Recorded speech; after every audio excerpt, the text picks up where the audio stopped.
ஸ்ரீகிருஷ்ணாவின் அன்பு வணக்கங்கள். மார்ச் மாத ராசி பலன் துலாம் ராசிக்காரர்களுக்கு எப்படி இருக்கும் வாங்க பார்க்கலாம். சூரியன் 5ஆம் இடத்தில் இருப்பதால் புதிய முதலீடுகளில் சிந்தித்து செயல்படவும், பூர்வீக சொத்துக்கள் மூலம் லாபம் உண்டாகும்.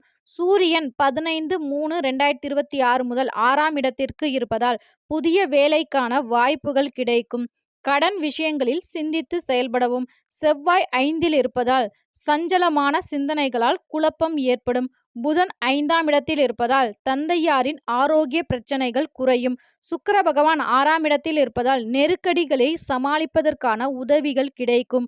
மனதளவில் இருந்த கவலைகள் நீங்கி உற்சாகம் பிறக்கும். 27/3/2026 முதல் சுக்கிர பகவான் 7ஆம் இடத்தில் இருப்பதால் குடும்பத்தில் புதிய நபர்களின் அறிமுகம் ஏற்படும். குரு பகவான் 9ஆம் இடத்தில் இருப்பதால் சமூக பணியில் செல்வாக்கு அதிகரிக்கும். சனி பகவான் 6/3/2026 முதல் 6ஆம் இடத்தில் இருப்பதால் எதிர்பாராத சில பயணங்கள் மூலம் அலைச்சல்கள் ஏற்படும். ராகு பகவான் 5ஆம் இடத்தில் இருப்பதால் பொழுதுபோக்கு விஷயங்களில் ஆர்வம் ஏற்படும். கேது 11இல் இருப்பதால் உடன் பிறந்தவர்கள் ஆதரவாக இருப்பார்கள். இந்த மாதம் முழுவதும் நரசிம்மரை வழிபாடு செய்ய உங்களுக்கு ஏற்படும் தடைகள் அனைத்தும் விலகி அனைத்து நல்ல பலன்களும் கிடைக்கும். இந்த வீடியோ உங்களுக்கு பிடிச்சிருந்தா மறக்காம ஒரே ஒரு லைக் மட்டும் பண்ணுங்க. இது உங்கள் ஸ்ரீகிருஷ்ணா யூடியூப் சேனல். நன்றி, வணக்கம்.